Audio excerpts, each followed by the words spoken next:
Hey everyone, and welcome to This Explainer. I am absolutely thrilled about today's topic because we're looking at one of the most iconic, recognizable places on the planet, New York City. Whether you've walked these streets yourself or just seen them in a million different movies, New York isn't just a physical place. It's this living, breathing cycle of being built, getting knocked down, and completely reinventing itself.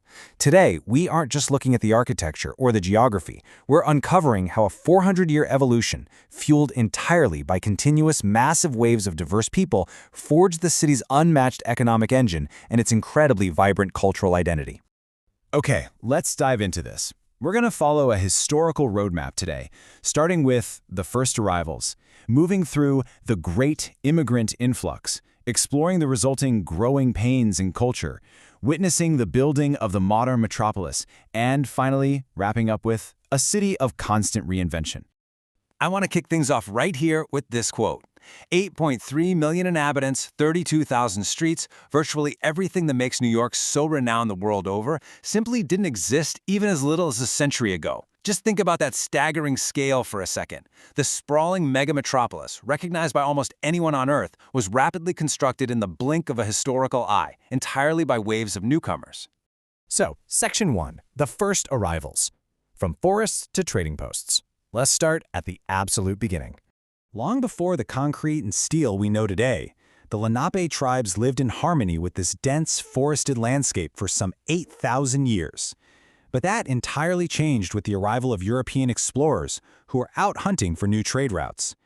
In 1609, the English explorer Henry Hudson, who was actually working for the Dutch, sailed up the river that now bears his name.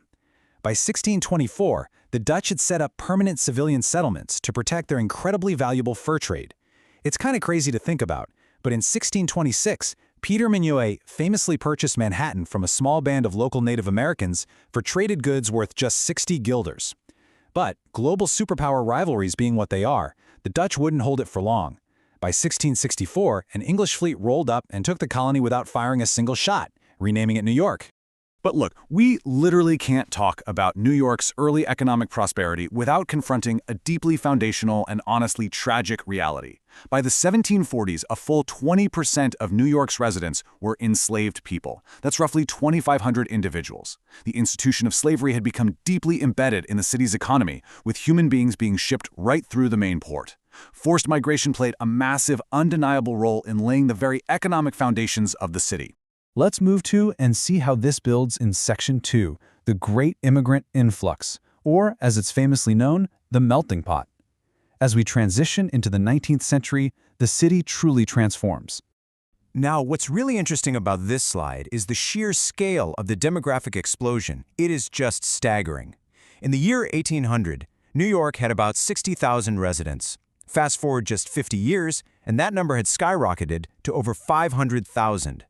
Hundreds of thousands of newcomers were fleeing poverty, political upheaval, and persecution back home, arriving in New York City, desperate for a completely fresh start. So who were all these people? Well, following the 1827 abolition of slavery in New York, a major influx of freed African Americans arrived. Simultaneously, areas like the Lower East Side were just teeming with new arrivals from Italy, Ireland, Eastern Europe, and China. And they didn't just bring numbers, right? They brought distinct trades, their cuisines, their languages. They were fundamentally altering the city's DNA and forging its identity as this diverse, unstoppable economic powerhouse. Distinct neighborhood enclaves began taking root, weaving this incredibly complex cultural fabric that, as you know, still exists today. But an influx of this magnitude didn't exactly happen smoothly. That brings us to Section 3, growing pains and culture, which is really characterized by a stark dual reality.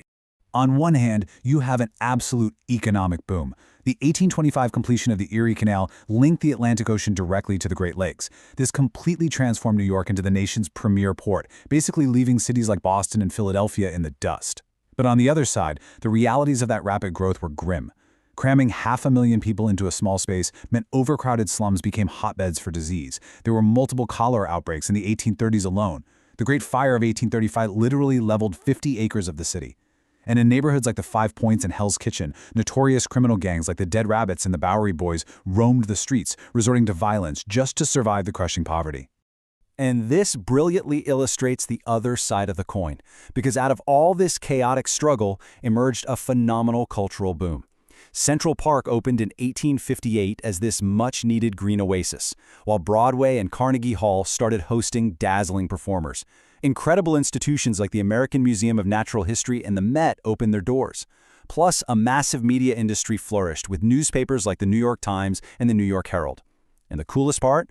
This explosion of arts and media wasn't just for the elite, it was heavily driven by the new, incredibly diverse population who were hungry for entertainment, community, and a voice.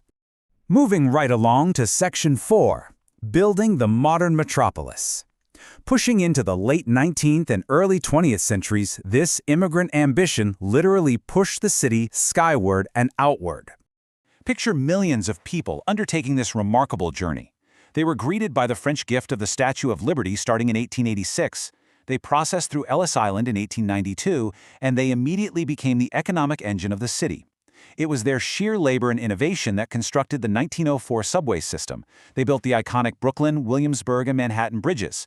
And they're the ones who raised towering skyscrapers like the Woolworth Building, the Chrysler Building, and the Empire State Building high into the sky by the early 1930s. But while the skyline was shooting up, something totally fascinating was happening underground. During the Prohibition era of the 1920s, when the federal government outlawed alcohol, a massive counterculture completely thrived in New York. Get this, it's estimated that anywhere from 30,000 to 100,000 illegal speakeasies operated in the city. No way, right? Jazz music, which was born from African-American roots and heavily influenced by the diverse populations converging in the city, just absolutely flourished in these underground clubs. It was this cultural amalgamation driven by the totally unstoppable energy of the people. So, the crucial point is that New York's ultimate strength isn't its buildings, it's its people. That brings us to Section 5, a city of constant reinvention and its resilience through crises. This timeline right here captures a city that is constantly being tested and reinvented. The Roaring '20s crashed incredibly hard into the lowest lows of the Great Depression, where desperate citizens actually had to build shanty towns called Hoovervilles right in the middle of Central Park. But the city pulled itself out by becoming a vital lifeline during World War II, churning out ships and planes and mobilizing millions of troops. Then in the post-war 1950s, while other global cities lay in ruins, New York inherited the global art crown from Paris and became the official headquarters of the United Nations. And even after the notorious crime and severe urban decay of the 1970s, the city aggressively modernized, tearing down old structures to make way for modern glass and steel, like the World Trade Center in 1973. Which brings us to our final compelling question to leave you with. What will the next wave of New Yorkers build?